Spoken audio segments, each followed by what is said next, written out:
দেখুন, ভবিষ্যৎবাণী তো আমার কাজে লাগবে না, আপনার কাজে লাগবে সেই ভেবে ভবিষ্যৎবাণী করা যায় না জ্যোতিষশাস্ত্রে।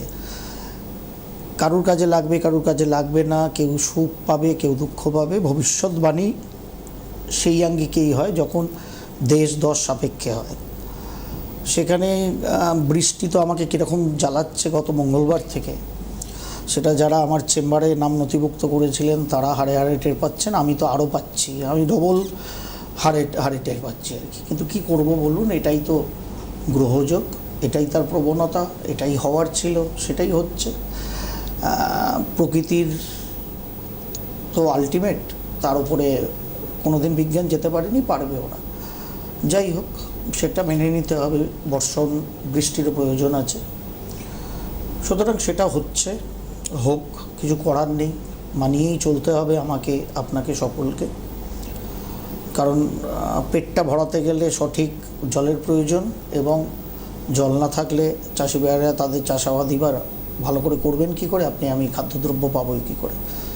সুতরাং একটা বড় সোশিও ইকোনমিক্যাল পরিপ্রেক্ষিতে বৃষ্টির প্রয়োজনীয়তা আছে। এদিকে আমরা বৃষ্টিতে চেম্বার নষ্ট হচ্ছে, ওদিকে ফ্রান্সে 1000 জন প্রায় ওপরে চলে গেছে গরমে।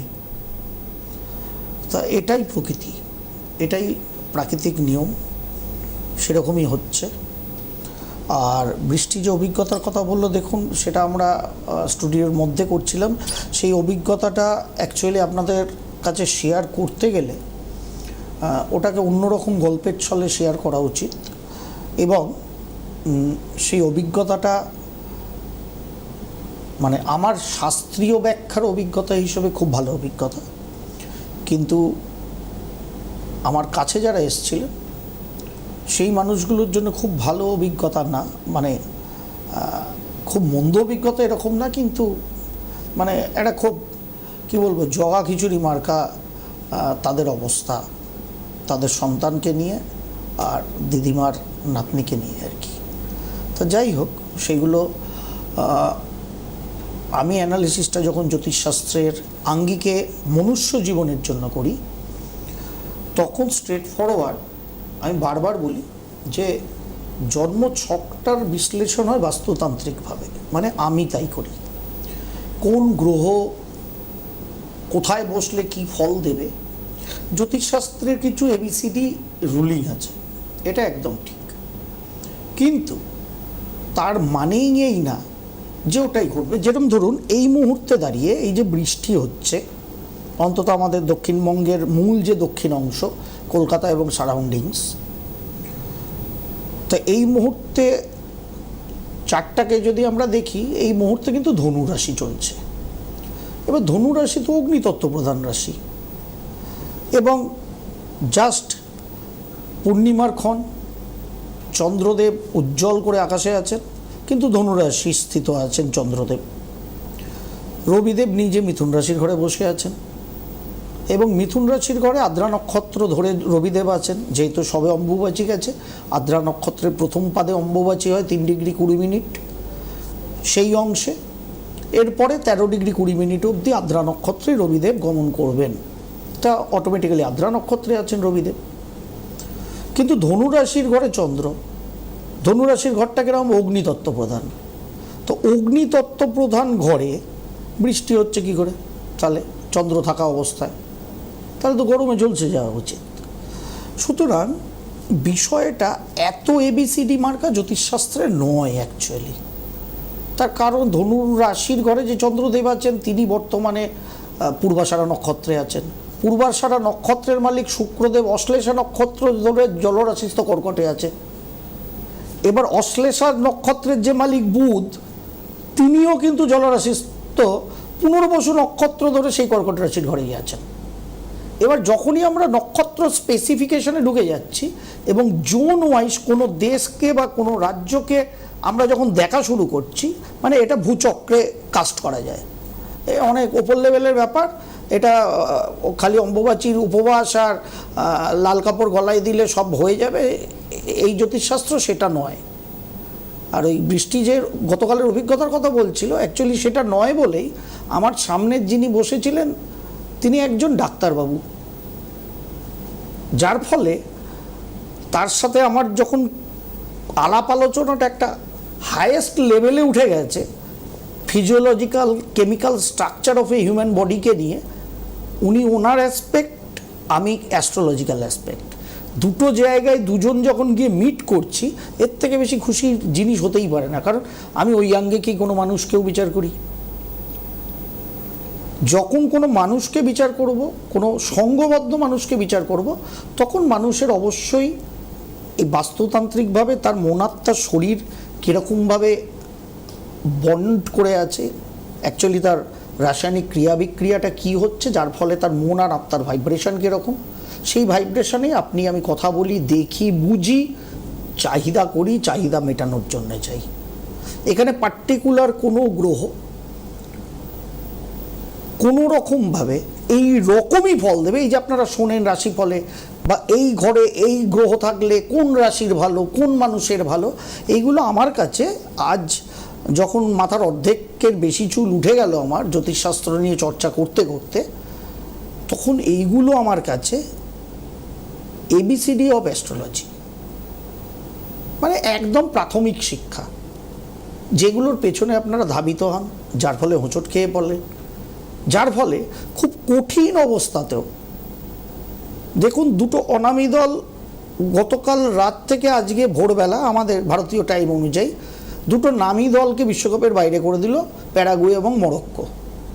আর কোনো মতে প্রায় গেল রব উঠে যেতে যেতে 94+ মিনিটে গিয়ে ব্রাজিল বেঁচে গেল। হ্যাঁ, খেলেই বেঁচেছে, কিন্তু খেলার পরেও একটা 4 আঙুল লাগে, যেটা ব্রাজিলের ক্যাপ্টেনের সাথে আছে। সব কিছুই শোনাবো। সুতরাং হোলিস্টিক যখন কাজ হয়, হোলসাম যখন কাজ হয় সবাই মিলে, তখন তার যে নেতা তার কপাল লাগে।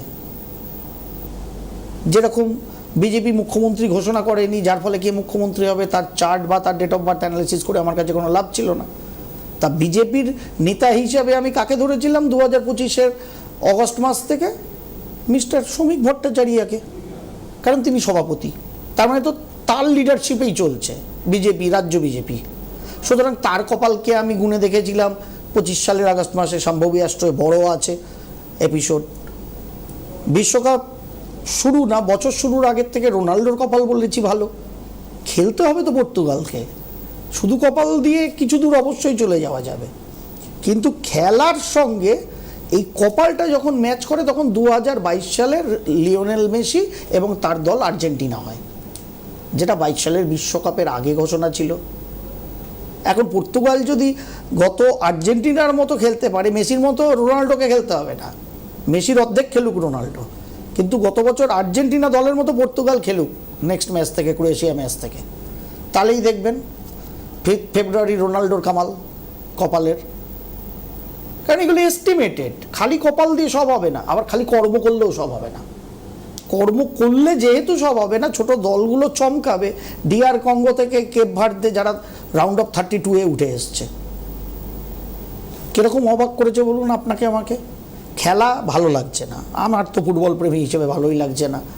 কিরকম এআই মার্কা খেলা হচ্ছে, ক্রিয়েটিভিটির ভয়ঙ্কর অভাব। সুতরাং সব কিছু মিলিয়ে যখন আলাপ আলোচনা করব, কোন ক্ষেত্রে গ্রহ নক্ষত্রের পজিশন দেখব, কিন্তু পজিশনটা কেবল রাশিগতভাবে ওইখানে থাকলে মঙ্গল গ্রহ এই ফল দেয়। থার্ড হাউসে মঙ্গল বলা হয়েছে সিংহের মতো পরাক্রম। আমি মিনিমাম 100টা চার্ট আপনাদের সামনে অনলাইন যদি সিটিভিএন ব্যবস্থা করে আমি দেখিয়ে দিতে পারি, সেই মানুষগুলোকে অনলাইনে রেখে দেখিয়ে দিতে পারি, যাদের থার্ড হাউসে চন্দ্র আছে তারা পিঁপড়ের থেকেও কম সাহসী। পিঁপড়ে যেরকম সুযোগ পেলে টুক করে কামড়ে দিয়ে পালিয়ে যায়, তার থেকেও কম সাহসী, কিন্তু থার্ড হাউসে মঙ্গল আছে। সুতরাং থার্ড হাউসে মঙ্গল মানে আপনাকে আমাকে সিংহ বানাবে এরকম কোনো মানে নেই, কোনো মানে নেই। সুতরাং ওই আমি বারবার বলি না, ডালের মজা তলে, ডালের ওপরে জলই থাকে। সেই জন্যে মায়েরা বউরা যখন খেতে দেয় একটু গুলিয়ে নিয়ে ডালটা দেয়, কারণ মূল সারটা নিচে থাকে। জ্যোতিষশাস্ত্র ঠিক ওরকম, ওপরে দেখতে থাকলে জল আছে, জল সাঁতরাবেন, কিচ্ছু সার পাবেন না। আর যদি নিজের জীবনের প্রকৃত চাহিদা থাকে সেটাকে অ্যাচিভ করতে হয়, তাহলে জ্যোতিষশাস্ত্রের ভেতরে ঢুকতে হয়। এই রাশি আরে কোনো গ্রহ বক্রি হবে, কোনো গ্রহ সোজা হবে, এ তো নর্মাল ফিনোমেনা, বৈজ্ঞানিক ব্যাপার, অ্যাস্ট্রোনমিক্যাল কনসেপ্ট পৃথিবীর সাপেক্ষে। বক্রি গ্রহই কি বুঝি না কোন রাশির ভালো হবে বুধ বক্রি হলে, কোন রাশির ভালো হবে শনি বক্রি হলে। এ বাবা কি পচা পচা ব্যাপার। আপনার জন্মছকে শনিদেব বক্রি আছে, বুধ বক্রি আছে কি? থাকলে তার নক্ষত্র বা তার ডিগ্রিগত অবস্থান কি, কোন পজিশনে আছে, এখন আকাশে বুধটা বা শনিটা বক্রি অবস্থায় কোন পজিশনে আপনার হরস্কোপ সাপেক্ষে, এতগুলোকে কম্বাইন করে বুঝতে হয় গ্রহটা বক্রি হলে তখন কি হয়। আর বক্রি গ্রহ সর্বদা বলবান, একটা কথা বলেছি না? তার কারণ সরবলের মধ্যে সর্বশ্রেষ্ঠ অন্যতম বল হচ্ছে চেষ্টা বল। কোনো গ্রহ বক্রি হওয়া মানে তার চেষ্টা বল 3 গুণ বৃদ্ধি পায়। আর কোনো কেউ যখন চেষ্টা শুরু করে তখন প্যারাগুয়েও জার্মানিকে হারায়, মরক্কো হাসতে হাসতে নেদারল্যান্ডকে হারায়। আরও অঘটন সামনে অপেক্ষা করছে হয়তো বিশ্বকাপের, সেরকমই করবে। মানে সব ছোট টিমগুলো তখন দেখবেন ওই বক্রি গ্রহদের মতো এফোর্ট মারছে, এফোর্ট, যার সামনে বড় টিমও নাস্তানাবুদ হয়ে যাচ্ছে বা বাইরে চলে যাচ্ছে ফিফা ওয়ার্ল্ড কাপের। বিষয়গুলো এরকম। তবে ব্রাজিল, জার্মানি বা ফ্রান্সের সাপোর্টাররা কিন্তু একটা কথা বলতে শুরু করেছে, মানে আমার বেশ কিছু বন্ধু বললো আর কি সেদিন, বলে তুই গুনে দেখেছিস ঠিকমতো সত্যি আর্জেন্টিনা পাবে না? আমি বললাম কেন হঠাৎ এই কথা বলছিস? বললো না রে ভাই, আমরা সেটিং শুনেছি তো এতদিন রাজনৈতিক, আমি বলছি ফিফা আর আর্জেন্টিনা সেটিং হয়েছে মেসির জন্য। আমি বললাম এই রে, এইসব বলে তো আমি ভাই গ্রহ নক্ষত্র দিয়ে বলতে পারবো না। বলছে পুরো সেটিং আছে, আর্জেন্টিনাকে ওরা চ্যাম্পিয়ন করবে, মেসিকে আবার বিশ্বকাপ দেবে। তাহলে ভাই আমি হাত তুলে গোবিন্দ হয়ে যাচ্ছি, আমি তাহলে জ্যোতিষ সংখ্যাতত্ত্ব নিয়ে কোনো কথা বলবো না। আমি নর্মাল পড়ে যা দেখেছিলাম, গতবার বলেছিলাম হবে, মেসি দুর্দান্ত খেলে তার দল নিয়ে হয়েছে, কপাল সাথ দিয়েছে। এখন 40 বছরে মেসি গত 24শে জুন জন্মদিনের পর থেকে পড়ে গেছে। আর্জেন্টিনার কোচের কপালও সেরকম বিশাল কিছু নেই। এখন তো জানি না, বাদ বাকি আমি বলতে পারবো না সেটিং টেটিং। এখন কেউ ফোনে বসে আছেন, তার সেটিংটা আমাদের সাথে সুন্দরভাবে হোক, বৃষ্টি চলো, সেটাই আমরা